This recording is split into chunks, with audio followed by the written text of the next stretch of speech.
Good evening, everyone, and welcome to another edition of Span the Need. I am your host, Anthony Spano. Tonight, we have twins. Well, I like to say they're twins, but co-owners of K-Score Marketing, Kelsey and Kollin. Girls, thank you for joining me tonight. Yeah, thanks for having us. It's great. It's great to see that you guys are working together for a common good. You guys started, and we'll get in a little bit of that, and we'll talk a little bit about your company and what you guys have accomplished over the last so many years. But it's great to see you guys come together and create your own small business. So we appreciate that and what you guys have done so far in the community. Oh, well, we were born and raised here, and we went to Youngstown State and have worked here and lived here our whole lives. So it's really special to be able to start your own business and really have colleagues from the past and colleagues from the present support your local business. So it's just a great community to launch a business in. Well, and let's start with that. Talk a little bit about your background and how you kind of got to this point now with your company. I think your company's been in existence for nearly 10 years or something like that. Well, actually, so we launched our company when we had been sales and marketing professionals for 10 years when we launched our business. Our business actually just turned 3 in December of 2020. Probably because I've seen you guys over so much doing a lot of the promoting and working with you. It just all seems it's the same thing you were doing, but you work for yourself. Exactly. That's exactly it. So just to sort of echo what Kelsey said, we were born here. We went to YSU. So we sort of never left Youngstown. And the reason for that is just because we have made so many amazing connections in this network of Youngstown that it really it made sense for us to stay here after we graduated from YSU. We did some internships that really launched our careers in specifically in event marketing. So when we were at YSU, we helped start the programming board there. And that it merged with Campus Rec. And so we were able to program events that were not only recreational, but also of the special event nature as well. So doing concerts on campus that had never been programmed by students before, or they didn't even really program night events on campus because YSU during the day. Right. Because YSU is a commuter campus. So there really wasn't any funding being allocated for after hours sort of events. And we just knew we were commuter students and we just knew that there had to be a market for it because we wanted to. Mm-hmm. We wanted that college experience, even though we were commuting, and there really was a foundation that we felt was being missed in terms of making a space for students to hang out after class. I mean, we had Peaberries, but again, that was during the day. People would pop in between classes, maybe watch. There were some coffee house acts there, and we were like, well, let's build on this. I think this has some legs. Let's try it. And thankfully, we had the support of people like Joy Pacabla Byers, who Jack Rigney which Jack's now since retired, but they let us run with it. Matt Marone was on that staff too. And you got to remember, at the time, the rec center had just opened, brand new facility. Correct. That was our freshman year. So, we were freshmen. Yeah. And we were like, can we do this? And by the way, we know you guys are getting your feet wet with, opening this, multi-million-dollar facility, but, let's try and program some events too. So let's roll the dice. Well, it's funny you say that because when I graduated in 2004 and you guys came in 2005 or 2006. Of that. Yeah. And so when I graduated, I don't know if you're aware of this, I ran the student organization, the student programming board at the time, where it was a student organization. And the only way we were allocated money was we had to file it through student government. Right. And that was all. And when I left, I don't think anyone picked it up. And then it finally got started with the rec center. And it was great to see that, because we were thinking the exact same as you guys. Yeah, you're a commuter, but there was nothing for the students to do at night. So we tried to do stuff of what we had. And it was a good time with what we did. And you kind of move forward. And I'm glad that you guys were able to pick it up and really make a difference. Because, I mean, I was on campus for 21 years not as a student, as a staff member, just for the record. And now there's these big concerts being brought to Youngstown State, a lot of collaboration with the students and the administration. Well, yeah, that was just it. I mean, the Penguin Productions board was the board that all of this programming stuff kind of funneled through Penguin Productions. Everybody kind of touched that board, and it was students from all different departments. So student government representatives, there were athletes, then of course like rec people. And that's just it. I mean, to your point, I mean, I think that there were several, like our predecessors, you and people like you, there were several. It was everyone. I mean, I just kind of picked up the ball. I'll say this: if it wasn't all the people around me, the Greg Goulises, the Jack Rigneys, the Joy Byers, that supported what we wanted to do, William Blake, Judy Gaines. I mean, this is all Marty Manning, the former Marty Manning, who we miss dearly. Marty, you'll rest in peace, was a great guy, was a mentor to me. Greg Goulis was a mentor to me. I mean, all these professionals. Dr. Cindy Anderson was huge. And Aaron Driscoll Aaron Driscoll was another one. Carrie Anderson. Yes. So if these people weren't there, unfortunately, at least me, I don't know about you, but it may have never got off the ground. No, truly. And that's what I was going to say. Like the predecessors, like all the people, like the students and the student groups prior to us, I feel like they had all been sort of working on this separately, and perhaps maybe there was no cohesion. And then when student activities merged with campus rec to form a new department, like this new mega department, all of a sudden now there was this pathway to collaboration. So all of the different groups, the fraternities, the sororities, the student clubs, and the other student organizations like student government. Now all of these people had one streamlined way to make things happen collaboratively on campus. And that is to the credit of the administration that we had to support that. So it was, I mean, we were really able to build on the efforts of people like you and other student organizations that were trying to program their own events with maybe limited resources, limited support. And then now all of a sudden, when we came on the scene, it was like, wow, okay, now everybody's won. Let's do this. And we did it. I mean, we started out with programming evening events.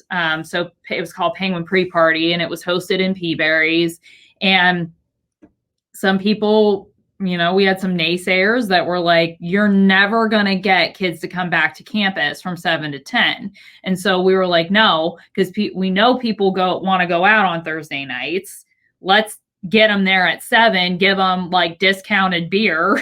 Yeah. And well, that was another thing. They had never done like discounted beer and food. That was like, we had to jump through so many hoops to be able to offer that even for an evening event, because now you have to have all these, you know, you have to have a cop checking IDs. And by the way, Greg Goulis was huge with that too, because he's like, let me talk to the chief first. Let me just talk to the chief first. So he kind of like softened that blow for us and made that introduction. And I think at the end of the day, Greg was a big advisor to me and a mentor. You always want to do something right. No matter how many risks you take, you want to make sure that you look at all the, like, okay, we want to make sure we're safe and everything. And then sometimes it's just out of our control. And it, unfortunately, And it's one of those things that you want to be precautious, but at the same time, you need to make sure that everyone's safe. Well, yeah, because you kind of have one shot to make it right. We had one. So we had one chance to make sure that this went right. Because if it would have gone wrong, they would have shut us down because they were already kind of saying like, I don't think this is a good idea. So we had one shot to say, no, this is a good idea. This will work. We will do everything that you are advising us to do to keep this safe and to make this done, the right way. And we did. And it really was, it was a learning experience. It was a growing experience for the campus as a whole. And I think that it really started to change the perception of Youngstown State University. I mean, if you look at when we went to YSU versus now the perception of YSU, it's completely different. I mean, now there's these beautiful on-campus housing. Which I would have moved into in a heartbeat. Oh, 1,000%. It just wasn't, the infrastructure just wasn't there. So what I would like to think is that, it was starting to kind of shift the perception of YSU as a whole, not just this effort, but certainly this was part of a larger plan to the rec center, making the rec center really nice, enticing kids to use that. I mean, that was a foundation piece to this whole pie. Well, and let's talk about that. How did those experiences, the student experiences, really gear you towards what now you're doing to where you are? We would not, and I say this all the time, the reason that we both met Eric Ryan was at YSU, and then we went on to work for him for 10 years. So, which was the big, cornerstone and foundation of what we do now. So one of our lines of specialty is event marketing.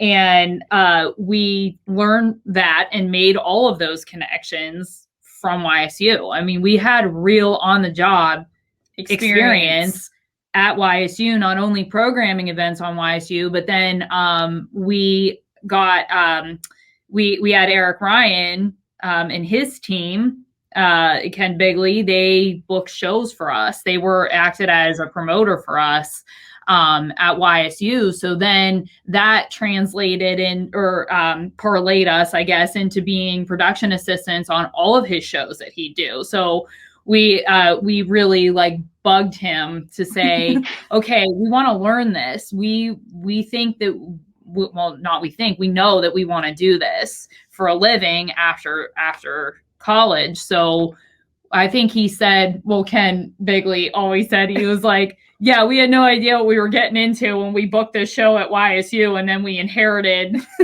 you two. We inherited you two. We got way more than we bargained for. These two girls at the end of the conference room table that were just bugging us, asking all these questions. But that actually turned into how. So we interned with them then for. I was gonna say that's Ken for you. Yeah, right. Well, and then once he figured out that we actually made his life easier, he was like, okay, I guess you can stay.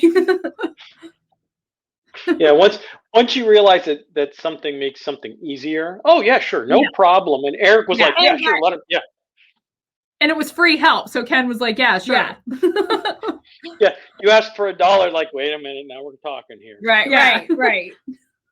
Well, so and it's funny because I mean the Covelli Center, Eric Ryan has done. I had Eric on last summer talking about the venues and what's been going on in the pandemic, and that was one thing we talked about was how he brought great shows to the area. People, like you said, naysayers, that because the company that was there before him was this big global company that said, hey, we can do it. But I think at the end of the day, we always said that you need to understand the Youngstown market or the Youngstown community to what you're doing. If you have someone that comes in from the outside, they don't understand the intertwine of everything that kind of goes on in Youngstown. Is that a kind of a true statement that? I mean, and I think it means more. You work harder for, it's not just like, people that you've never met that are coming through these doors. I mean, you're essentially booking shows for the community that is supporting you and your family. So I think that, that holds a little more weight with somebody that's local versus somebody sitting in, New York City or LA that's booking a show in Youngstown. I mean, Youngstown is, and Eric, we would hear Eric on the phone, like talk when we worked at the Kollin Center, like talking to these agents to try to get shows here. And he would always say, you don't understand until you're here. Youngstown is a special place. And it's like you start to build, you always have that pride for it, but you start to get even prouder of Youngstown when you see that they come out and they support what you're doing. And there is a market for these type of shows. And though we are a small market, that doesn't mean that we're not a mighty market. And that doesn't mean that there's not I think the misperception is that there's not opportunity here. And there certainly is opportunity here. And that's shown. Yes. Right. I mean, and people ask us all the time, they're like, well, why did you choose to start your business? And well, why wouldn't we? I mean, there's opportunity here. And so I think, that holds a lot of weight, obviously, with somebody like Eric, just as much as it holds weight with us. This town supports local businesses and supports local industry, and it deserves a shot too. And I think that the one thing is you talk about what you guys did at the Kollin Center, because I will say this, there are so many different events 24 hours a day at at a huge venue like that, and I think, at least for me, that it was easier to go to downtown Youngstown to go get a bite to eat and to go to a show down there than it would be to go to Cleveland. You got to drive an hour and a half away. You got to find parking, which Youngstown's only 5 blocks big. I mean, if you go from the Kollin to go from Fifth Avenue to almost Wick, so you kind of have that notion that you can walk anywhere downtown, and there's plenty of bars and restaurants, and I thought that was great.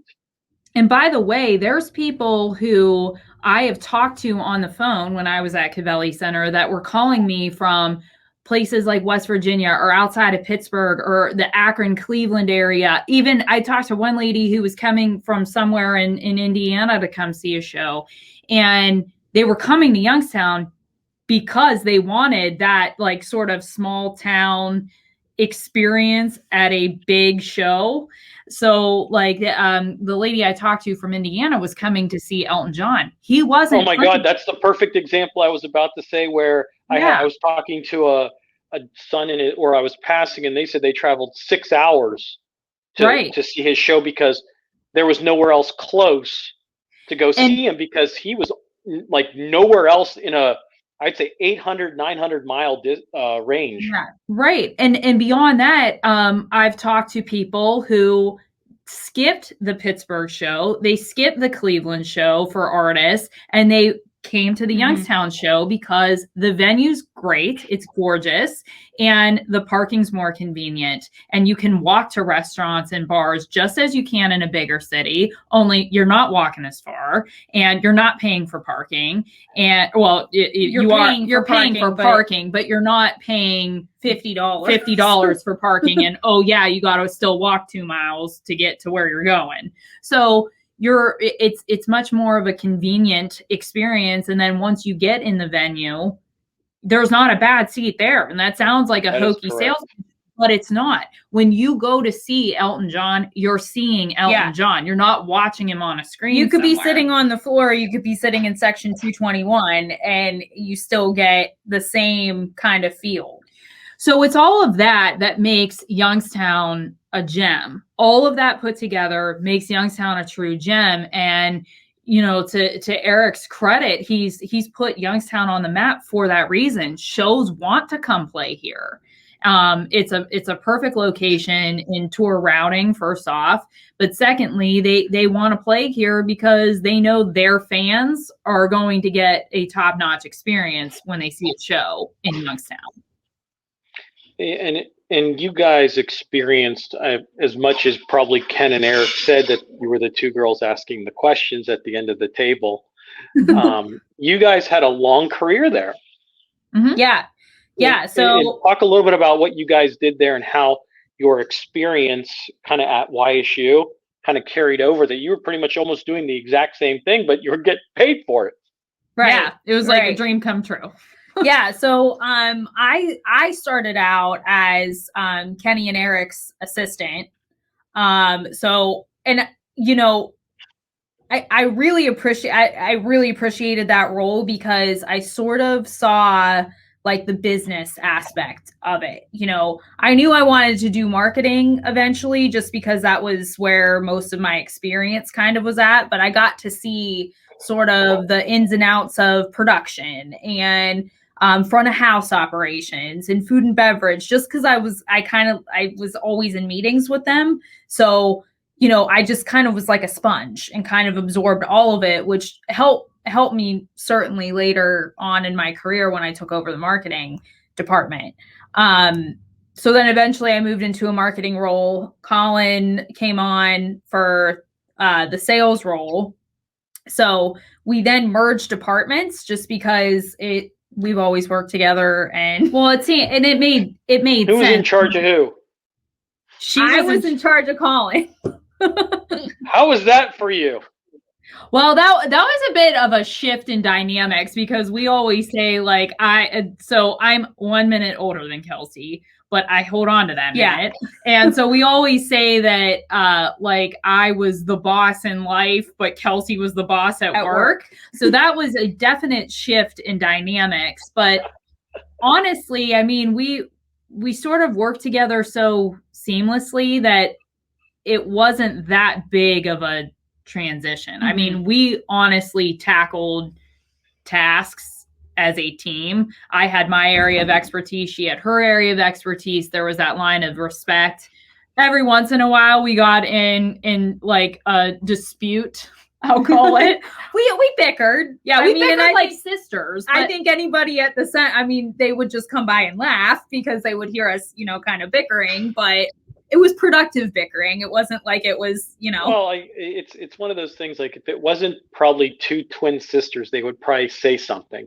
But because it's sisters that probably have lived together all their lives to a certain point, that are inseparable in some ways, that it was just a fun bickering session.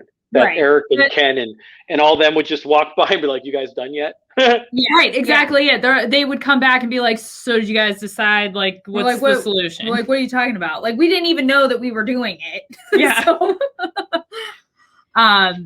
but yeah, so then Kollin took all of the corporate sales stuff, and then I was sequestered to all the marketing. And we, you know, as Eric started to expand into other markets, we got to work on some shows in different markets. And then obviously he got Packard Music Hall. That was great. And then we started Y Live. That was incredible. And then shortly before we left, that Y Live was like our last big show. The first Y Live was Zach Brown Band was our last big show before we started our company. So I was 6 months pregnant at the time, and Kollin had just had a baby. So Kollin had a newborn. I was 6 months pregnant. We started our own business. So that was we always say we had like two babies, our actual babies and our business. So let's talk a little bit about your business. Talk about what and kind of a shortened version of what your business does. Because people think of it as a marketing company, but depending on what a marketing company is, they can house a lot of different services. Sure. So we call ourselves a boutique marketing firm. And the reason that we position ourselves as a boutique marketing firm is because we don't house all of the creative services under our roof. And one of the reasons that we do that is because we like to keep the creative strategy and the creative look of campaigns fresh. We also like to keep it transparent. So we have a network of creative partners that we will pair clients and projects with according to their needs. We also like to keep our strategy fresh. So we specialize in public relations, event marketing, strategic sponsorships, and media planning and buying. And so we like to keep our strategy fresh, like I said. So that's another reason that we don't house all of sort of the creative services in-house, because we're never going to be beholden to a certain tactic or a certain strategy, because we have the freedom to advocate those needs for our clients as necessary. And so just out of curiosity, I'll ask this question because I think people, who's the boss of who? We are partners. Yeah, in this this 50-50 in this scenario. Yeah, in this case, we are true partners. Sorry, that wasn't on the list, but I just had to throw that out because of what we talked about a little bit earlier.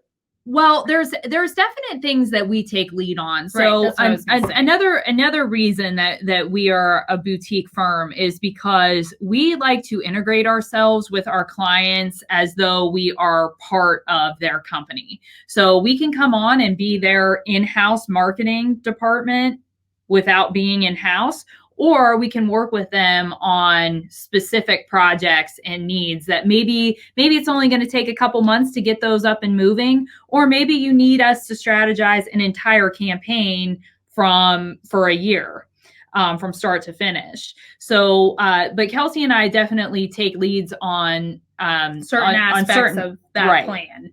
So like Kelsey, her main area of expertise is media planning and buying, coupled with public relations, leveraging those for earned media. Whereas I specialize more on like the strategic sponsorships, special promotions, integrating those into the overall campaign. So there are things that we specialize on, but it all blends together. Well, and let's talk about that. So you've been in existence about 2 or 3 years from what you mentioned earlier. Mm-hmm. How has your, I mean, I should just be very blunt about this. How's the pandemic been affecting or not affecting your business? So it like everybody, it hasn't left us unscathed. When the pandemic happened, we had a portfolio full of event-based marketing projects that all came to a screeching halt. So there was this time where right before the pandemic, this time last year, we were about to sign on to a multi-year project that was going to sort of catapult us for years, basically. And that got put on pause.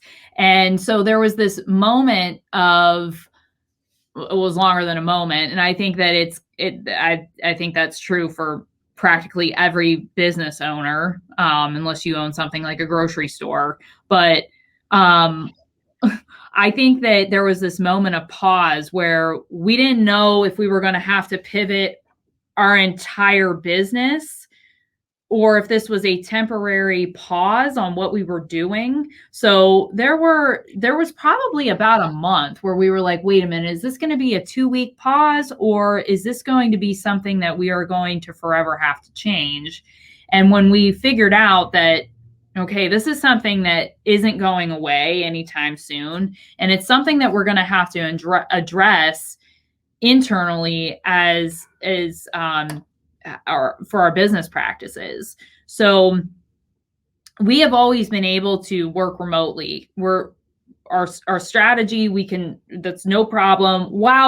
Because that's part of why what distinguishes our firm from other firms is that we can, like we said earlier, tag in as though we are part of your marketing department, though we're not. We're subs. So we're fully set up to work remotely. We just didn't expect to exclusively be working remotely. Well, because we do get a lot out of, I mean, I'll never get used to talking to a screen. I mean, for what we do, we like to dig into the finite details of our clients' businesses. And part of that is being physically in the business. I mean, we get a lot out of talking to people and being in a business and seeing how they operate and talking to their employees and getting a sense of the culture of the business. That's all what we try to uncover in what we do in our plans and in our strategy. So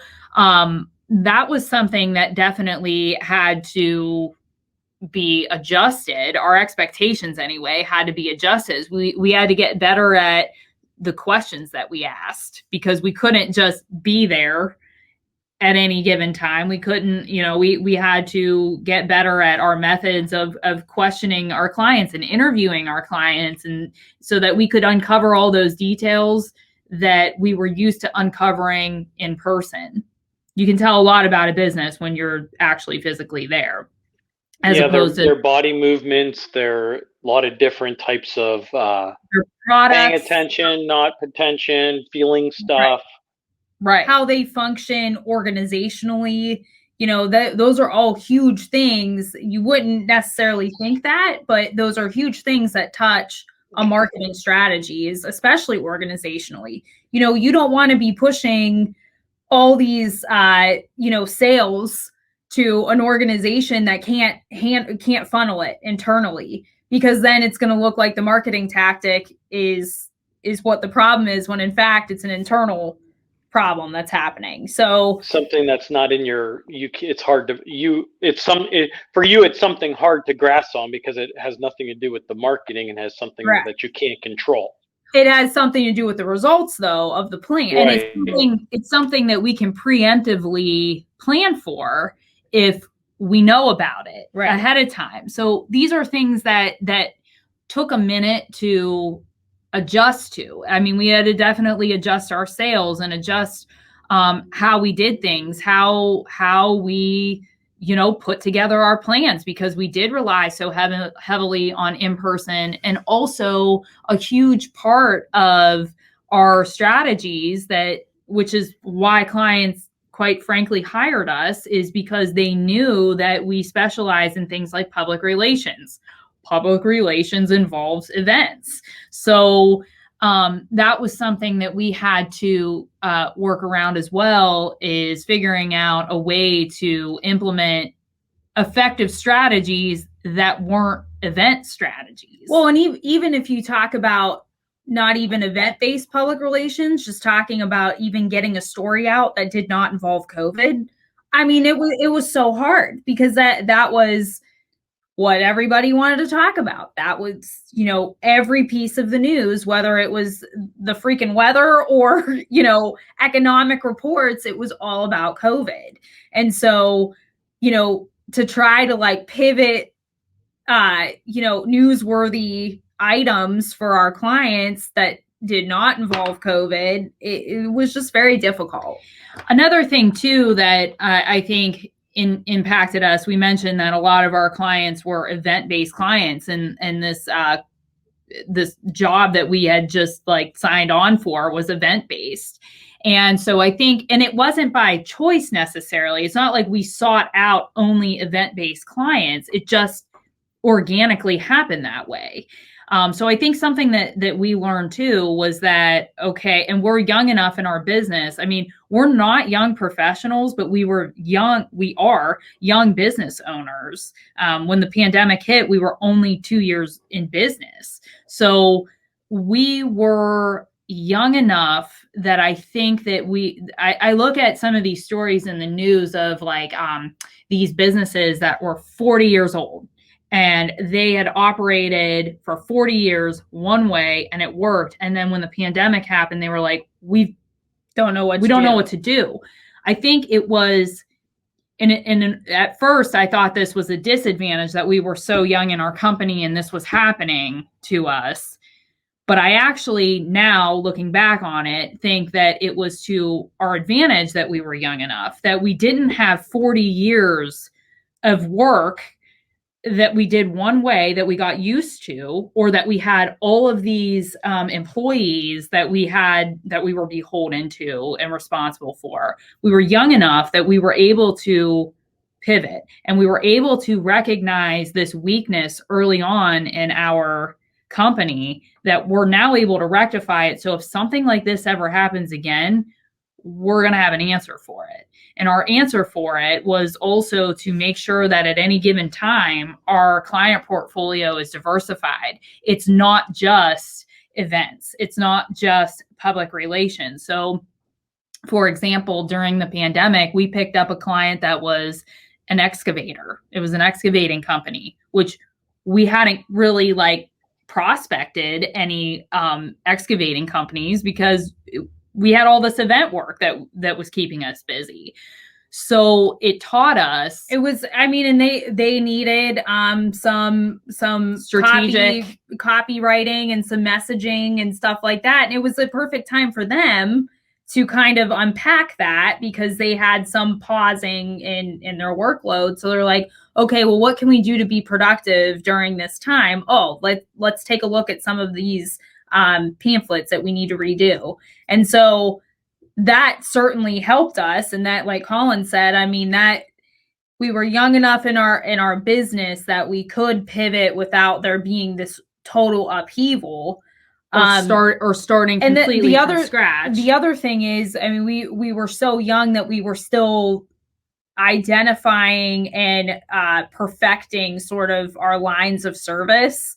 So I think that pause also helped us do that. It helped us sort of fine tune how we wanted to continue to position ourselves in the marketplace.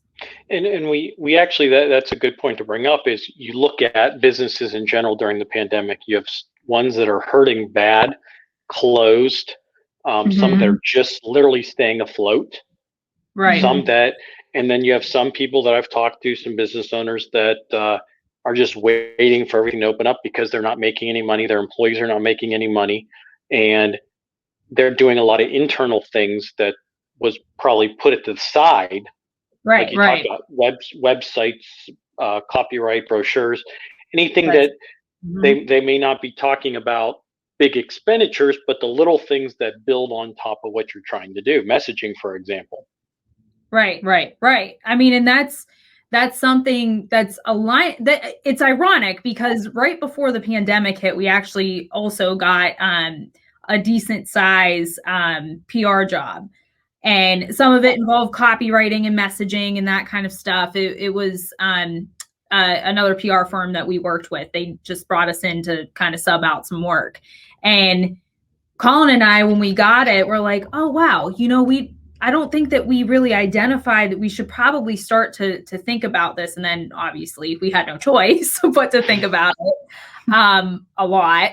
And I think that, internally we organized a lot better so that when it was time to mobilize, we could. And it was sort of turnkey for us internally. And it's something that we can also share with our clients to be able to do. It's marketing ourselves and our services to our clients, but it's ultimately going to help them as well. Well, let's talk about that. Let's talk about the experience. How's the experience brought you guys closer together in this journey? You mean like pandemic wise or just owning a business? Just owning a business, pandemic. I think pandemic wise, everyone became closer. Yeah, whether they want to or not. Yeah. Exactly. But I think you're ladies that started a new company 2 years prior to the pandemic, and how has it grown your relationship? Well, I think that for my part, so the journey of a business owner is like this. And I am thankful that aside from the pandemic, we have never been at a low point at the same time. So there may be times where I was like, oh man, this is really hard. I don't know that we're going to like make it. You know, every business owner has that where they're like, I don't know that we're going to make it. We have to like turn this corner. We have to keep plugging away and turn this corner, but I don't know.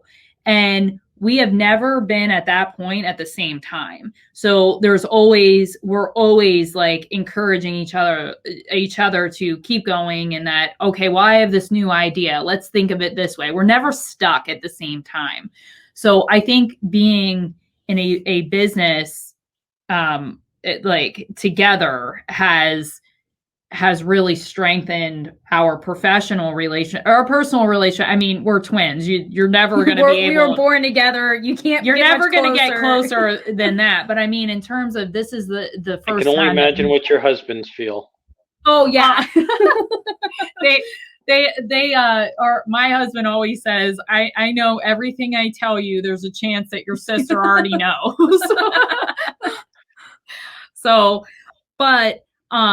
yeah, in terms of a professional standpoint, I think that especially going through the pandemic, like that has helped. I mean, there are some people that I think weaknesses in their relationships have been exposed and probably crippling, but for us, it's made it stronger. I mean, when I'm having a bad day, Kelsey pulls me out. When Kelsey's having a bad day, I pull her out. So yeah, I mean, it was really, really, really hard. I mean, especially when the lockdown happened and we have, like I said, we have small kids and our husbands are trying to work from home. We're trying to work from home. The kids are little, they're being crazy, trying to like make sure that they're kind of on a schedule and they're learning their shapes and numbers and that kind of stuff. It felt like the walls were caving in, and by the way, trying to pivot your business. And it was very difficult. But like Kollin said, I think that we like balanced each other. And I think that that's probably a big takeaway from all of this as well, is that, there's got to be a balance achieved. And I think like moving forward, even though we're not, in a lockdown situation, it feels like we're kind of coming out of this COVID chaos. I think that we should always keep in mind the things that we learned in COVID, and I think one of the biggest things was balance is so key, and how you approach your life, but how you approach your business as well. Well, and also just celebrating the small wins too is huge. I mean, when you're clawing your way out of a pandemic situation, I think everybody learns to celebrate like the small little victories, and you'd be shocked how that turns the tides in our office anyway. Like, okay, the phone's ringing again. We've got like 4 proposals out right now. We've got lines in the water. That's a win, So I think that I hope that there are other businesses out there that are doing the same, that they're celebrating these like little wins and these little signs of life that is going to change even the energy in your office or the energy in your home office or your business. Well, and let's talk about that. Now we're hopefully coming out of the pandemic. The weather's getting better. As you can see, people are out and about. What future holds for you, or kind of having you guys don't know yet because of the pandemic? Yeah, I mean, I think that remains to be seen for a lot of people, because I think that there are a lot of industries that are still going to be playing catch up. And a lot of those industries kind of funnel business to other industries. So for example, again, we were very event marketing based in the beginning of our business. And so I'm not sure that we're going to get that piece of business back for a long time, because they're all still trying to like sort through all of that and like what it means to have, operate at 25% capacity, or, little things like we're working with a local studio, fitness studio, and talking about doing like small little, they used to do like events on Saturdays, and, what that means for them hiring us to do that, I don't know that that's going to be back around for a while, just because we're not sure when we can all kind of proceed at 100% normal. So, but it's also, it's strengthened and this is kind of another muscle that we have been able to flex during this whole pandemic, is that we've gotten really good at creating contingency plans for our clients. So no matter what, like even taking the fitness studio as an example, no matter what we suggest to them that they do for the month in terms of like their monthly promotion, we have a backup plan. We have an answer for if you get a shutdown again, we can pivot this way, we can do this. So it's, and we found that that's a strength of ours. I mean, we've learned to think 4, 5, 6 steps ahead. Well, and that's really, I feel like that's our event background, though. Not to keep going back to events, but that's really, I mean, anybody who's ever done a live event knows that you better have a rain plan. You better have A, B, C, D, E, you know, like. You better all go all the way to Z. Yes. Yeah. Yes. And so that, like Kollin said, that's not a muscle that we necessarily had to flex that often, like in this capacity, but now it certainly is. So I think to go back to, you know, the original question, I think that it remains to be seen. I think that we are hopeful and that we are fortunate to still be in business, because there's a lot of people that are not. And I think that we've uncovered a lot of strengths that we didn't know we had. And I think that we're looking forward to marketing those lines of services to our clients and potential. Well, and I think, right. And I think you look at it that I think everyone's just trying to help everyone. Yes. In some way, no matter how big or small a business is. And I think we look at all the possibilities. Yeah, and I do. I mean, I think that there's such a trickle down effect, especially like going back to Youngstown and what a special community this is. There is such a trickle down effect when you are supporting locally. So, you know, when you go to a restaurant or you go to a locally owned fitness facility, they then turn around, those business owners then turn around and hire people like us, a local marketing company. They're not going to a big agency in Cleveland and hiring them. They're not going to one in Pittsburgh. They're using us because we understand what it is to live and work in this community. We're accessible. We get into the finite details with them of their business and their brand, and we help launch that. So yeah, I think that we did see a lot of that this pandemic, and people have helped where and when they can. Well, I appreciate you ladies taking time out of your busy schedule. You've succeeded in a lot of stuff, from college to downtown Youngstown, and as well as your own company. So I congratulate you for that.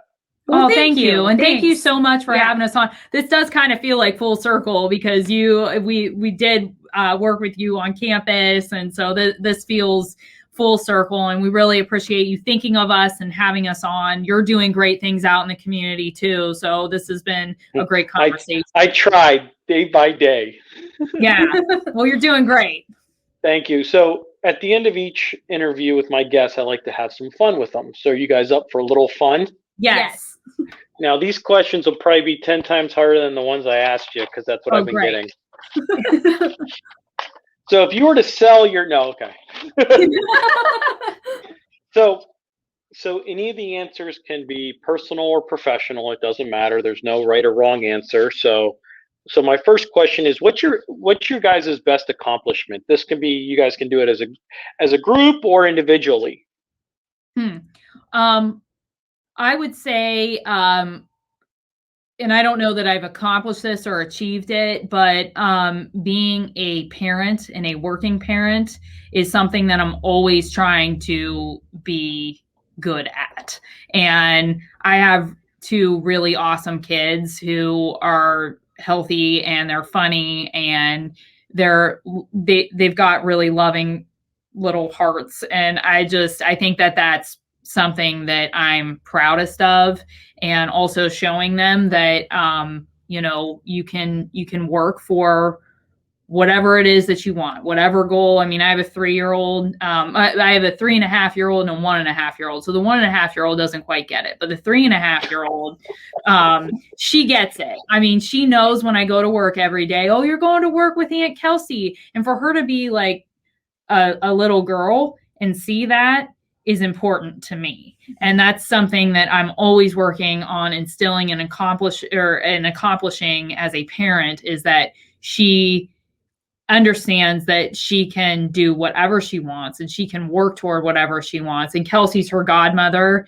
And so that's been really special for her to see that I work with Aunt Kelsey, and that we work together on our business. And she doesn't quite know what we do other than we go to work with our computers. Yeah. And don't worry, you'll be putting them to work very soon.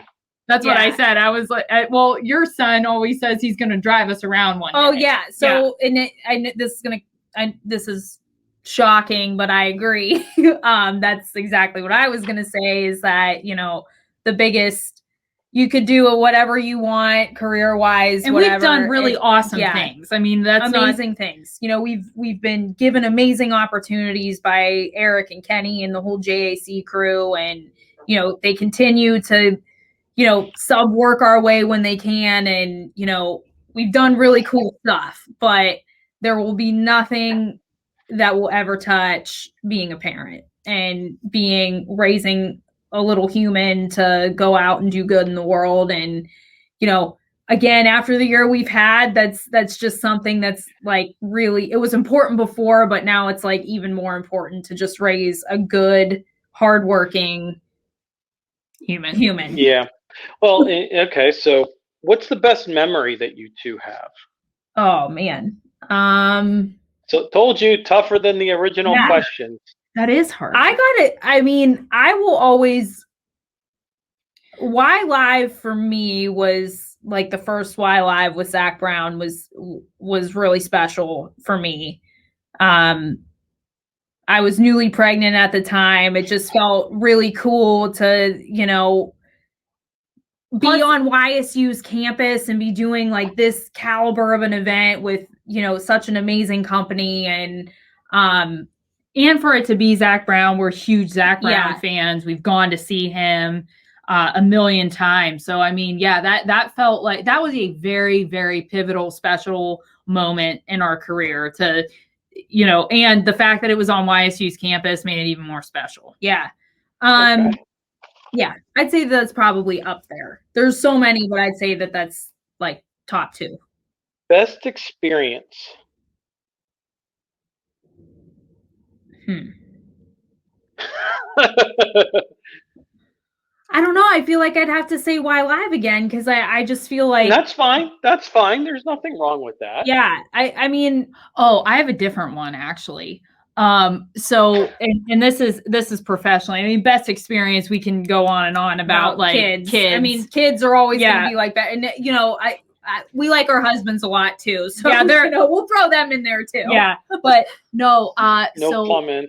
one of my most, and I tell this to, I hate to keep going back to this, but we were so young in our careers that it was really like sort of pivotal moment was, Eric had done a Gretchen Wilson show in Cleveland, and it got rained out, and it was a disaster, like complete and total disaster. Like it, and I remember learning so much from that show, because when everything goes right, you don't learn as much. But when everything went kind of wrong, and seeing, and he was young in his promoting career, and to see like how seriously everybody was devastated by how this went, it still resounds in me as a professional to take that much pride in everything that I do too, and to take everything. He really took that to heart. I mean, everybody did. I mean, he pulled himself up by his bootstraps, and like here he is, like just continuing to persevere, and he had every reason to probably kind of close up shop. I mean, it was that nothing went right that day. And so that's an understatement. Yeah, it was a disaster. We'll have to reference Eric's probably going to be watching this and be like, oh God, what are they talking about? Right. Well, I still need your best experience, Kelsey, or is that kind of your... You said why live? Yeah, why live? Okay. Sorry, I was so intrigued on that. I was so intrigued on the story. On the disaster. It's a learning. It's a learning tool for you. No matter how bad or worse it gets, you should learn from it, and then you don't do certain things. You do certain things. You pivot, like you talked about earlier. Well, we all grew as like, we were super young. I think we were only like 19 or So it really impacted us. I mean, like I still remember the look of like total devastation on everybody's face, and it's still like we kind of laugh about it now. I don't know because we can laugh. I don't know that Eric would laugh about it, but we still kind of laugh about it now. But I tell everybody that that was the biggest learning experience of my career was that day. Okay. So who would be some of your ladies' role models? Definitely our mom. My mom, yeah, without a doubt. And my mommy and my dad. I mean, they just they made sure that we had the world. They made our dad's owns his own business, entrepreneur, has been since we were 2. There were 4 kids. There were 4 of us. So I mean, I'm sure that got like very hard at times, and challenging to own your own business and have 4 kids and the whole 9. And we had every opportunity presented to us that we could ever want, and it's because of my parents' hard work and sacrifice and guidance and support that we even in our wildest dreams could own our own business. Their teamwork together to build not only a family unit but a business, and how they always would inject such important morals and values. And it's really like we talk all the time, we draw back to that, raising our own kids and in our own businesses. And I would say hands down. Okay. And then the last one is, if you could choose one person in the past or present, who would it be and why that you would want to meet?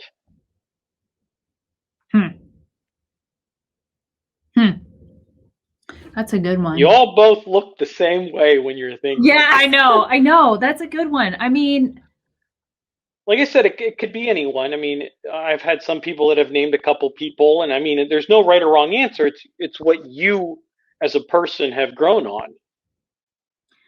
I think I would like to have a little more time with my grandparents.